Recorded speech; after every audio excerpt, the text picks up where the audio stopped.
Hello दोस्तों, books club channel पर आप सभी का स्वागत है।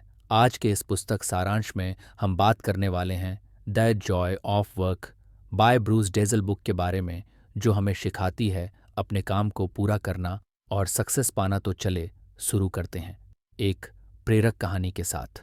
अमित एक बहुत ही मेहनती किस्म का लड़का था। हर दिन की तरह सुबह सुबह अपने ऑफिस जाने के लिए तैयार हो रहा था। उसकी नौकरी ठीक ठाक चल रही थी, पर काम के माहौल से उसे कभी खुशी नहीं मिल पाती थी। अक्सर वह खुद को काम के दबाव में घिरा हुआ और थका थका महसूस करता था। उसके दिमाग में अक्सर ये सवाल घूमते रहते थे कि ऐसा क्यों है। क्यों उसे अपना काम कभी अच्छा नहीं लगता। क्यों हर सुबह उसे ऑफिस जाने में एक बोझ जैसा महसूस होता है। इन सवालों का जवाब शायद उसे नहीं मिलता था, लेकिन वह एक ना एक दिन इनका हल जरूर ढूंढना चाहता था। इसी तरह एक दिन अमित घर के पास की बुक स्टोर में गया। उसे किताबें पढ़ने का शौक तो नहीं था, लेकिन आज किसी खास वजह से उसने बुक स्टोर में कुछ वक्त बिताने का मन बनाया। बुक स्टोर में घूमते घूमते उसकी नज़र एक किताब पर पड़ी, जिसका नाम था the Joy of work by Bruce dazzle. किताब का नाम देखकर अमित कुछ रुक गया। उसने सोचा, क्या यह किताब मुझे मेरी परेशानियों का हल दे सकती है। बिना ज्यादा सोचे समझे उसने उस किताब को खरीद लिया और घर आकर उसे पढ़ना शुरू कर दिया। किताब के पहले पन्ने पर ही उसने पढ़ा कि पहला lesson impact of workplace culture के बारे में था। पहले तो उसे लगा कि यह चीज़ उसके लिए ज़्यादा मायने नहीं रखती, लेकिन जैसे जैसे उसने पढ़ना शुरू किया, उसकी दिलचस्पी बढ़ती गई। डेली ने बताया कि काम करने की जगह का माहौल कितना महत्वपूर्ण होता है और ये किस तरह किसी इंसान की खुशी, सेहत और काम में उसके इंटरेस्ट को प्रभावित कर सकता है। अमित पहले कभी इस तरह नहीं सोचा था। उसके लिए काम मतलब बस अपनी ड्यूटी पूरी करना था। लेकिन डेली ने वर्क प्लेस कल्चर के महत्व को जिस तरह से समझाया, उसने अमित को सोचने पर मजबूर कर दिया। डेज ने कहा कि जब काम करने की जगह का माहौल अच्छा होता है तो लोगों को अपना काम करने में मज़ा आता है। वे एक दूसरे के साथ मिलजुल कर काम करते हैं और एक पॉजिटिविटी का माहौल बनता है। लेकिन जब वर्क प्लेस कल्चर नेगेटिव होता है तो धीरे धीरे वह जगह एक बोझिल और तनावपूर्ण माहौल में बदल जाती है, जहां लोग काम करने से घबराने लगते हैं। डेली ने बताया कि वर्कप्लेस कल्चर का सबसे बड़ा हिस्सा होता है कम्युनिकेशन स्टाइल्स। अगर लोग एक दूसरे से खुलकर और आदर के साथ बात करें तो आपस में मिसअंडरस्टैंडिंग्स नहीं होती। लेकिन अगर कम्युनिकेशन ओपन ना हो या किसी को अपनी बात कहने में डर लगे तो ऑफिस का माहौल धीरे धीरे टॉक्सिक होने लगता है। अमित ने अपने ऑफिस के बारे में सोचा। वहाँ पर कम्युनिकेशन बहुत फॉर्मल और रिजर्व था। लोग एक दूसरे से खुलकर बात नहीं करते थे और अगर कोई इशू होता था तो ज़्यादातर लोग उसे दबा देते थे। बजाय उसे सामने लाने के, उसने खुद कई बार महसूस किया था कि उसे अपने मैनेजर से कोई बात डिस्कस करने में झिझक होती थी। उसे लगता था कि कहीं उसकी बात गलत समझ ली गई तो, या अगर मैनेजर्स ने उसकी बात को नज़रअंदाज कर दिया तो इस डर के चलते कई बार वह अपनी परेशानियों को दबा देता था, जो धीरे धीरे उसकी डिससेटिस्फेक्शन में बदल जाती थी। डेली ने एक और महत्वपूर्ण बात कही थी, टीम डायनेमिक्स। एक वर्क प्लेस में टीम के लोग अगर एक दूसरे के साथ अच्छे से जुड़कर काम करें तो सबका काम एफिशिएंट हो जाता है। लेकिन अगर टीम में किसी तरह की फ्रिक्शन हो तो वह काम पर भी असर डालती है। अमित को यह चीज़ बहुत रिलेटेबल लगी। उसके ऑफिस में ज़्यादातर लोग अपने अपने काम में बिजी रहते थे और टीम वर्क की कमी साफ नज़र आती थी। लोग सिर्फ अपने काम पर ध्यान देते थे और किसी भी प्रोजेक्ट को मिलजुल कर पूरा करने का तरीका वहाँ शायद ही कभी अपनाया जाता था। फिर डायली ने लीडरशिप बिहेवियर के बारे में लिखा था। उन्होंने कहा कि लीडर्स का अपने टीम के प्रति रवैया भी वर्क कल्चर को शेप करता है। अगर लीडर्स अपने एम्प्लॉयज़ को सपोर्ट करें, उनकी बातों को सुनें और उन्हें इंस्पायर करें तो टीम का मोराल हाई रहता है। लेकिन अगर लीडर्स सिर्फ ऑर्डर्स देते हैं और अपने एम्प्लॉयज़ के प्रति इंडिफेंड रहते हैं तो धीरे धीरे टीम में डिससेटिस्फेक्शन बढ़ जाती है। अमित ने अपने मैनेजर्स के बारे में सोचा। ज़्यादातर मैनेजर्स बस टारगेट्स पर फोकस करते थे। वे कभी भी टीम की वेल बीइंग या मोटिवेशन की परवाह नहीं करते। पहला लेसन पढ़ने के बाद अमित को अपने ऑफिस की कल्चर के बारे में काफ़ी कुछ समझ में आने लगा था। उसे महसूस हुआ कि उसकी डिससेटिस्फैक्शन सिर्फ काम के नेचर की वजह से नहीं थी, बल्कि उस माहौल की वजह से थी जिसमें वह काम कर रहा था। उसने सोचा कि अगर उसके ऑफिस का माहौल कुछ फ्रेंडली और सपोर्टिव होता तो शायद उसका मन वहाँ काम करने में लगता। अमित ने आगे पढ़ते हुए सोचा कि वह खुद क्या कर सकता है जिससे उसका काम एनवायरनमेंट कुछ पॉजिटिव हो सके। उसने सोचा कि वह खुद अपनी कम्युनिकेशन स्टाइल को कुछ ओपन करने की कोशिश करेगा। अगर कोई इशू होगा तो वह उसे दबाए नहीं, बल्कि रिस्पेक्टफुली अपने सीनियर्स के सामने रखेगा। इससे भले ही बड़ी चीजें ना बदले, पर शायद उसकी खुद की सोच कुछ खुली हो जाएगी। अगले दिन अमित ने ऑफिस में एक छोटा एक्सपेरिमेंट किया। लंच ब्रेक के दौरान उसने अपने कुछ कॉलीग को कैजुअल बातों में एंगेज किया। पहले तो सब थोड़े सरप्राइज थे, क्योंकि यूजुअली सब लोग बस अपने काम में लगे रहते थे। लेकिन धीरे धीरे उन्होंने भी बातचीत में इंटरेस्ट लेना शुरू किया। उस दिन का लंच ब्रेक कुछ रिलैक्स्ड और इंटरेस्टिंग था। अमित को महसूस हुआ कि बस छोटी छोटी चीज़ों से ही वर्क प्लेस का माहौल कुछ पॉजिटिव हो सकता है। उसने ठान लिया कि वह रोज़ कुछ ऐसा करने की कोशिश करेगा जिससे ऑफिस का माहौल कुछ हल्का और फ्रेंडली लगे। उसने देखा कि सिर्फ एक छोटी सी कोशिश ने ही उसके डे को कुछ बेहतर बना दिया था। वहाँ से उसने किताब के अगले चैप्टर की तरफ रुख किया, ये देखने के लिए कि आगे डेली ने और क्या टिप्स दिए हैं जो वह अपनी लाइफ में अप्लाई कर सकता है। अमित ने द जॉय ऑफ वर्क का अगला चैप्टर पढ़ना शुरू किया। जैसे जैसे वह पढ़ता गया, उसे एहसास हुआ कि यह चैप्टर शायद उसकी जिंदगी को और ज्यादा इम्पैक्ट कर सकता है। इस लेसन का नाम था वर्क लाइफ बैलेंस। इसमें ब्रूस डेल्स ने बताया था कि किस तरह लोगों ने आजकल काम के साथ अपनी जिंदगी को जोड़ लिया है, और इस वजह से वह खुद की खुशियों और मानसिक स्वास्थ्य को नज़रअंदाज कर रहे हैं। डेली ने एक खास चीज पर जोर दिया, कांस्टेंट कनेक्टिविटी। आजकल की टेक्नोलॉजी ने काम को इतना एक्सेसिबल बना दिया है कि लोग 24 घंटे सा दिन काम से जुड़े रहते हैं, चाहे वह ऑफिस में हो या घर पर। ऑफिस से निकलने के बाद भी लोग अपने ईमेल्स चेक करते रहते हैं, किसी न किसी काम से जुड़े रहते हैं, और कई बार यह काम का प्रेशर उनके घर में भी आ जाता है। इससे न केवल उनकी निजी जिंदगी पर असर होता है, बल्कि उनका मानसिक स्वास्थ्य भी प्रभावित होता है। डेली का मानना था कि वर्क और पर्सनल लाइफ के बीच एक साफ सुथरी बाउंड्री होनी चाहिए। अमित ने अपने बारे में सोचा। अक्सर वह खुद भी ऑफिस का काम घर ले आता था। ऑफिस में दिन भर काम करने के बाद भी घर पर बैठकर कई बार रात में मेल चेक करता था या अगले दिन की प्लानिंग करता था। उसे लगता था कि यह उसकी ड्यूटी का हिस्सा है, लेकिन उसने कभी यह महसूस नहीं किया कि इस वजह से उसकी पर्सनल लाइफ कितनी डिस्टर्ब हो रही है। कई बार उसकी फैमिली या दोस्तों के साथ उसका वक्त खराब हो जाता था, क्योंकि उसका ध्यान काम में लगा रहता था। डेज ने कहा था कि एक हेल्थी वर्क लाइफ बैलेंस बनाए रखने के लिए बाउंड्रीज बनाना ज़रूरी है। उन्होंने कहा कि जब हम काम की जगह पर होते हैं तो पूरा फोकस काम पर होना चाहिए, लेकिन जब हम ऑफिस के बाहर हो तो पूरी तरह से डिस्कनेक्ट होना चाहिए। काम से डिस्कनेक्ट होने का मतलब ये नहीं है कि हम अपने रिस्पॉन्सिबिलिटीज़ को इग्नोर करें, बल्कि इसका मतलब ये है कि अपनी पर्सनल लाइफ को भी उतनी ही इम्पोर्टेंस दें जितनी हम अपने काम को देते हैं। अमित के दिमाग में एक नई सोच आने लगी। उसने सोचा कि अगर वह वर्क और पर्सनल लाइफ के बीच बाउंड्रीज बनाए तो शायद वह अपनी जिंदगी को बेहतर तरीके से जी सकेगा। उसने खुद से वादा किया कि वह अब से काम और अपनी पर्सनल लाइफ के बीच एक सीमा बनाएगा। उसने तय किया कि ऑफिस के बाद वह काम से जुड़ी कोई भी चीज़ नहीं करेगा, चाहे वह मेल्स हो या कोई अर्जेंट कॉल उसे अपने पर्सनल टाइम में डिस्टर्ब नहीं करने देगा। अगले दिन अमित ने ऑफिस में अपने टाइम को अच्छे से मैनेज करने की ठानी। उसने ऑफिस में रहते हुए हर चीज़ को एफिशिएंट तरीके से करने की कोशिश की, ताकि उसे घर पर काम ले जाने की ज़रूरत ना पड़े। उसने खुद को डिसिप्लिन बना लिया कि वह अपने काम को ऑफिस आवर्स के अंदर ही कंप्लीट करेगा।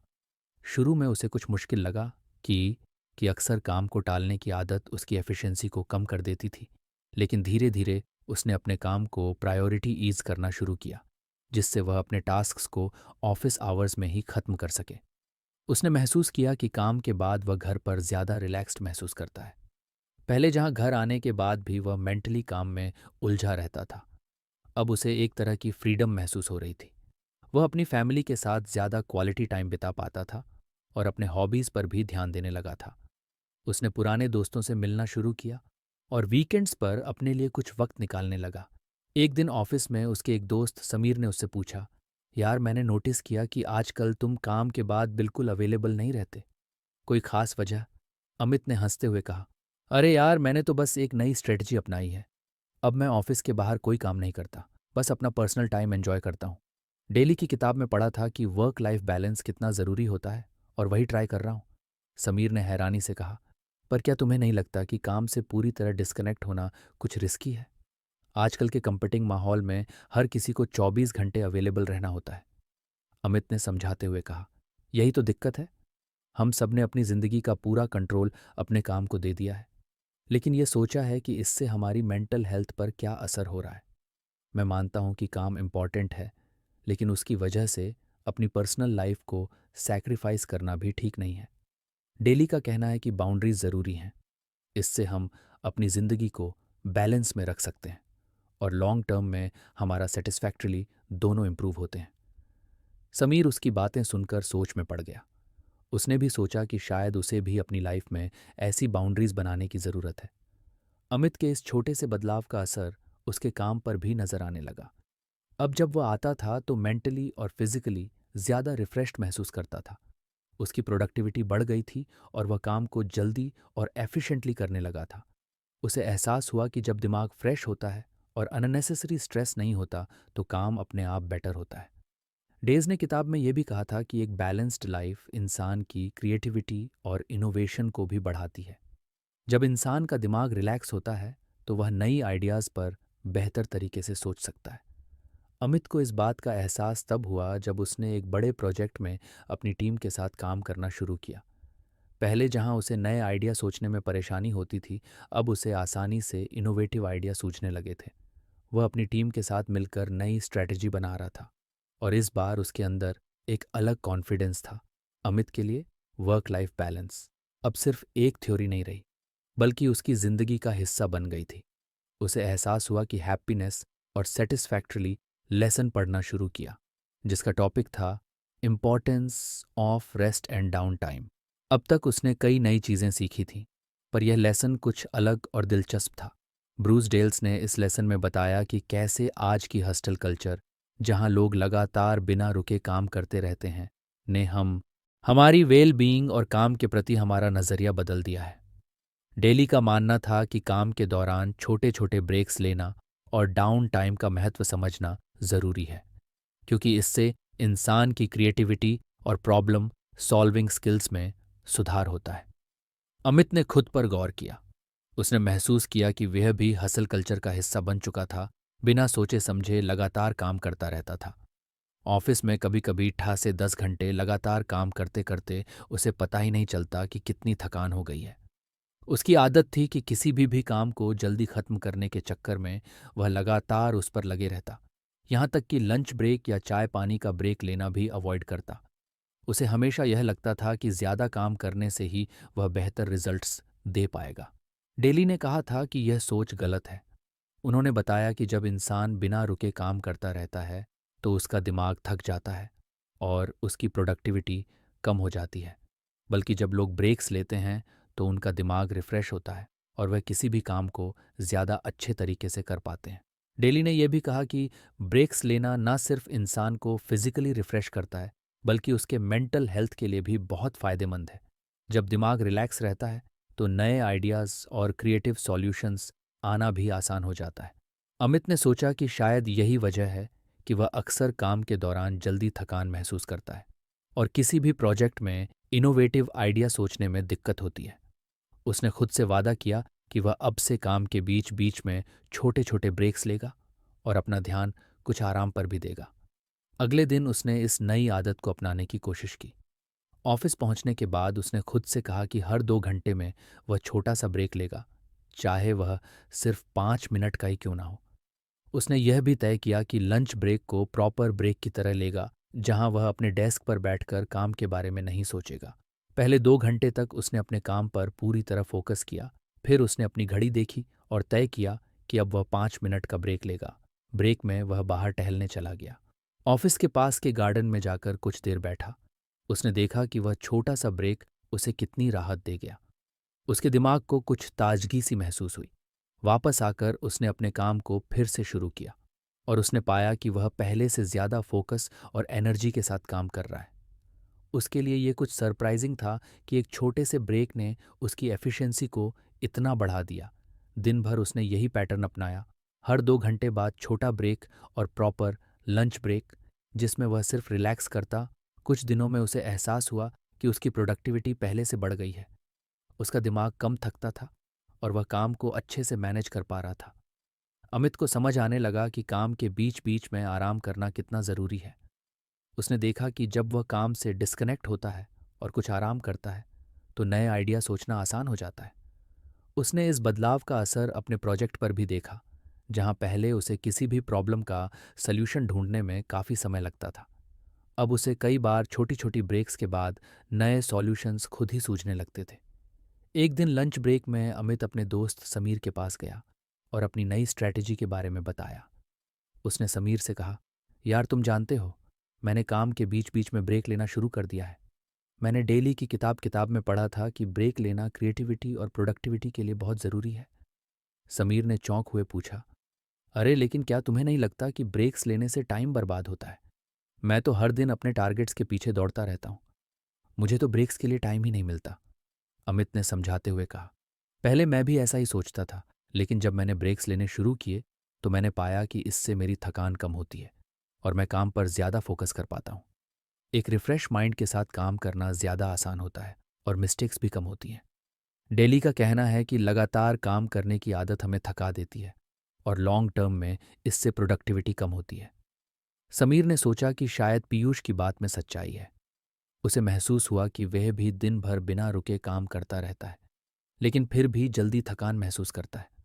उसने सोचा कि वह भी पीयूष की तरह छोटे छोटे ब्रेक्स लेना शुरू करेगा। अमित को अब धीरे धीरे इस नई आदत का और भी फायदा समझ में आने लगा था। पहले जहां ऑफिस के बाद भी वह थकान से चूर हो जाता था, अब उसे ऑफिस के बाद भी कुछ एनर्जी महसूस होती थी। वह अपनी हॉबीज पर ध्यान देने लगा। दोस्तों से मिलना जुलना बढ़ गया और उसकी पूरी लाइफ बैलेंस में आ गई थी। उसने महसूस किया कि जब उसका माइंड रिलैक्स होता है तो उसे काम के अलावा जिंदगी की बाकी चीज़ों में भी हैप्पीनेस महसूस होती है। अब उसे यह भी महसूस होने लगा कि वर्क कल्चर में एक बड़ा बदलाव यही है कि लोग अपने ब्रेक्स और रेस्ट को इग्नोर करते हैं। डेली का यह लेसन उसे समझ में आ चुका था कि जिंदगी में हसल से ज़्यादा आराम और पीस का महत्व होता है। उसने खुद से वादा किया कि चाहे कितनी भी काम की प्रेशर हो, वह अपने रेस्ट और डाउन टाइम को इग्नोर नहीं करेगा। अमित ने दैट जॉय ऑफ वर्क का अगला लेसन खोला और पढ़ना शुरू किया। इस लेसन का नाम था इफ़ेक्टिव कम्युनिकेशन। किताब में ब्रूस डेल्स ने बताया था कि किसी भी वर्क प्लेस में कम्युनिकेशन कितना महत्वपूर्ण होता है और इसका सही तरीका अपनाने से टीम में यूनिटी और ट्रस्ट बढ़ता है। अमित को ये टॉपिक बहुत रिलेटेबल लगा क्योंकि उसके ऑफिस में कम्युनिकेशन को लेकर हमेशा एक रुकावट महसूस होती थी। लोग अपने आइडियाज़ और इश्यूज खुलकर शेयर नहीं करते थे और इसका असर टीम की प्रोडक्टिविटी और माहौल पर होता था। डेली ने इस लेसन में बताया था कि इफ़ेक्टिव कम्युनिकेशन का मतलब सिर्फ बात करना नहीं है, बल्कि ऐसे तरीके से बात करना है जिससे सामने वाला आपके विचारों को समझ सके और एक स्वस्थ बातचीत का माहौल बने। उन्होंने यह भी बताया कि ऑफिस में फेस टू फेस इंटरेक्शंस का महत्व कितना ज़्यादा होता है। आजकल ईमेल्स, चैट्स और मैसेजिंग के ज़रिए लोग कम्युनिकेशन तो करते हैं, लेकिन उनमें वह मत और कनेक्शन नहीं आ पाता जो फेस टू फेस बातचीत से आता है। अमित ने अपने ऑफिस के बारे में सोचा। उसने महसूस किया कि वहाँ ज़्यादातर लोग ईमेल या मैसेज के ज़रिए ही एक दूसरे से कम्युनिकेट करते थे। किसी इशू को लेकर फेस टू फेस बात करने के बजाय लोग एक दूसरे को फॉर्मल मेल्स भेजते थे। इसका नतीजा ये होता था कि कई बार बातें मिसअंडरस्टैंड हो जाती थीं या फिर कुछ चीज़ें ठीक से कन्वे नहीं हो पाती थीं। उसे डेज़ की बात समझ में आने लगी कि अगर लोग फेस टू फेस बात करें तो ना सिर्फ बातें क्लियर होती हैं, बल्कि टीम मेंबर्स के बीच बॉन्डिंग भी मजबूत होती है। डेली ने पॉजिटिव लैंग्वेज का भी महत्व बताया था। उन्होंने कहा कि किसी भी वर्क प्लेस में पॉजिटिव लैंग्वेज एक सपोर्टिव माहौल बनाने में मदद करती है। जब लोग एक दूसरे से रिस्पेक्ट के साथ और पॉजिटिविटी से बात करते हैं तो टीम का मोरल हाई रहता है। अमित ने महसूस किया कि ऑफिस में कई बार बातचीत का टोन काफ़ी फॉर्मल और ड्राई होता था, जिससे लोग एक दूसरे से कनेक्ट नहीं कर पाते थे। अगले दिन अमित ने अपने ऑफिस में इस लेसन को प्रैक्टिकली अप्लाई करने का फैसला किया। उसने सोचा कि वह कोशिश करेगा कि अपनी टीम के साथ फेस टू फेस इंटरेक्ट करें और जहां भी संभव हो पॉजिटिव लैंग्वेज का इस्तेमाल करें। पहले ही दिन एक मौका आया जब उसकी टीम में एक नए प्रोजेक्ट पर डिस्कशन हो रही थी। आमतौर पर लोग अपनी बातों को ईमेल या चैट पर डाल देते थे, लेकिन इस बार अमित ने अपने टीममेट्स को फेस टू फेस चर्चा करने के लिए कहा। उसने उन्हें अपने आइडियाज़ ओपन करने के लिए इनकरेज किया और खुद भी अपनी बात बिना किसी हेजिंग के सामने रखी। इस छोटे से बदलाव ने पूरे डिस्कशन का टोन ही बदल दिया। जहां पहले सब लोग अपने आइडियाज़ को लेकर हेजिन रहते थे, वहां अब सभी ने खुलकर अपनी बातें शेयर की। अमित ने इस डिस्कशन में एक और चीज़ पर ध्यान दिया। उसने कोशिश की कि वह पॉजिटिव लैंग्वेज का इस्तेमाल करे। उसने अपने टीममेट्स की बात को ध्यान से सुना और उनकी तारीफ भी की जहां ज़रूरी था। उसने देखा कि पॉजिटिव लैंग्वेज का असर कितना अच्छा होता है। इससे ना सिर्फ उसका कॉन्फिडेंस बढ़ा, बल्कि उसकी टीम भी खुद को ज़्यादा वैल्यूड महसूस करने लगी। उसके एक टीम मेंबर प्रिया ने डिस्कशन के बाद उससे कहा, अमित, आज की मीटिंग बहुत अच्छी रही। तुमने सबको फेस टू फेस डिस्कशन के लिए बुलाया और इससे हम सबको अपने थॉट्स खुलकर रखने का मौका मिला। यूजुअली तो हम बस ईमेल्स में अपने आइडिया शेयर करते हैं और बात वहीं खत्म हो जाती है। अमित ने मुस्कुराते हुए कहा, हाँ प्रिया, मैंने ब्रूस डेल्स की किताब में पढ़ा था कि फेस टू फेस इंटरेक्शन से टीम के लोग ज़्यादा कनेक्टेड महसूस करते हैं। ईमेल्स या चैट्स में बातें अक्सर सही तरीके से कन्वे नहीं हो पाती, और मैंने यह भी समझा कि पॉजिटिव लैंग्वेज और ओपन डायलॉग से टीम का माहौल कितना अच्छा हो सकता है।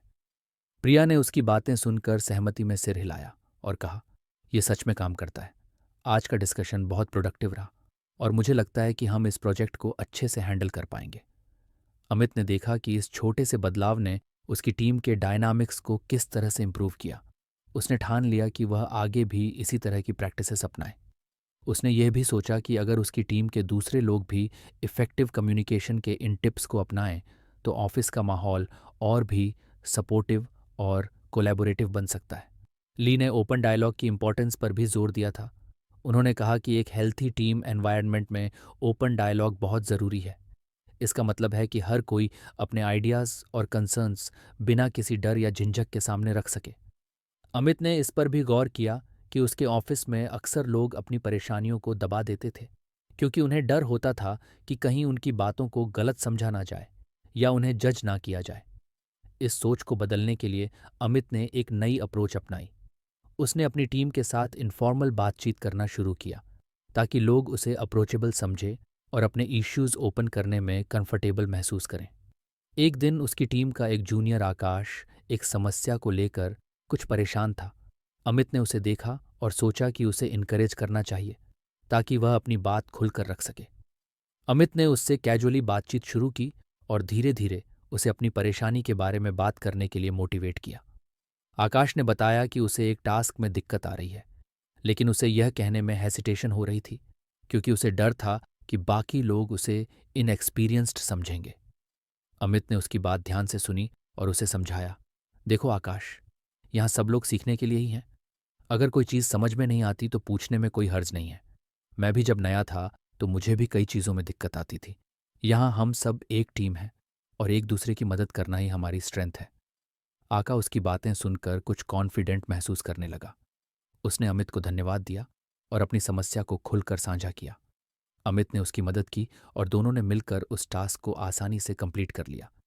इस छोटी सी बातचीत ने आकाश को एक सेंस ऑफ बिलोंग और ट्रस्ट दिया। इस घटना के बाद अमित ने देखा कि टीम के बाकी लोग भी उससे अपने आइडियाज़ और इश्यूज ओपनली डिस्कस करने लगे। एक अच्छी कम्युनिकेशन कल्चर की शुरुआत होते देखना उसके लिए बहुत रिवेटिंग था। उसने महसूस किया कि इफ़ेक्टिव कम्युनिकेशन से टीम में ट्रस्ट और कोलैबोरेशन बढ़ता है, जिससे सभी का मोराल भी इम्प्रूव होता है। अमित को अब यह समझ में आने लगा था कि डायली ने इफ़ेक्टिव कम्युनिकेशन पर इतना जोर क्यों दिया है। उसने खुद महसूस किया कि जब लोग एक सपोर्टिव माहौल में ओपन होकर कम्युनिकेट करते हैं तो टीम का हर सदस्य वैल्यूड और रिस्पेक्टेड महसूस करता है। अब अमित के लिए इफ़ेक्टिव कम कम्युनिकेशन सिर्फ एक टेक्निक नहीं रह गई थी, बल्कि उसकी टीम कल्चर का हिस्सा बन चुकी थी। उसने यह ठान लिया कि वह इस हेल्थी कम्युनिकेशन एनवायरनमेंट को बनाए रखेगा, ताकि उसका ऑफिस एक सपोर्टिव और कोलैबोरेटिव वर्कप्लेस बन सके। अमित ने अगले लेसन की ओर रुख किया, जिसका नाम था लीडरशिप एंड मैनेजमेंट प्रैक्टिसेस। किताब में ब्रूस डेल्स ने बताया कि एक वर्क प्लेस में लीडरशिप का कितना बड़ा रोल होता है। एक अच्छा लीडर न केवल अपनी टीम का मार्गदर्शन करता है, बल्कि टीम के सदस्यों का मनोबल बढ़ाता है, उनकी मेहनत को सराहा आता है और एक ऐसा वातावरण बनाता है जहां सभी लोग खुद को वैल्यूड और मोटिवेटेड महसूस करते हैं। अमित ने पढ़ना शुरू किया और हर लाइन के साथ उसे खुद के ऑफिस का ख्याल आने लगा। उसने देखा कि उसके ऑफिस में भी कुछ लीडर्स थे जो अपनी टीम के साथ काफ़ी सपोर्टिव थे, लेकिन कुछ ऐसे भी थे जो केवल टारगेट्स और डेडलाइंस पर ही ध्यान देते थे।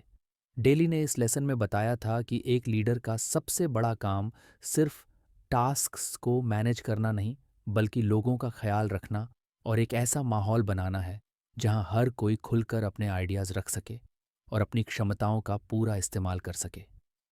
डेली ने कुछ इफ़ेक्टिव मैनेजमेंट प्रैक्टिसेस भी सुझा थी। एक बात जो उसे खास लगी वो थी कि लीडर्स को हमेशा अपनी टीम के लोगों को एप्रिसिएशन देना चाहिए। इंसान को अपने काम की सराहना बहुत मोटिवेट करती है और अगर कोई लीडर अपने टीम मेंबर्स की अचीवमेंट्स को पहचानता है तो टीम का मोराल अपने आप बढ़ जाता है। अमित ने यह महसूस किया कि उसके ऑफिस में कई लोग कड़ी मेहनत करते हैं, लेकिन उन्हें उनकी मेहनत के लिए कभी प्रॉपर रिकग्निशन नहीं मिलता। इससे कई बार वे लोग डिमोटिवेटेड महसूस करते हैं। अमित ने ठान लिया कि वह इस लेसन को अपने काम में अपनाने की कोशिश करेगा। उसने सोचा कि भले ही वह अभी एक ऑफिस लीडर ना हो, लेकिन वह अपनी टीम के लिए एक अच्छा सपोर्ट सिस्टम बनने का प्रयास कर सकता है। अगले ही दिन उसने यह कदम उठाना शुरू किया। उसकी टीम में एक नया प्रोजेक्ट चल रहा था जिसमें उसकी सहकर्मी नेहा ने बहुत मेहनत की थी।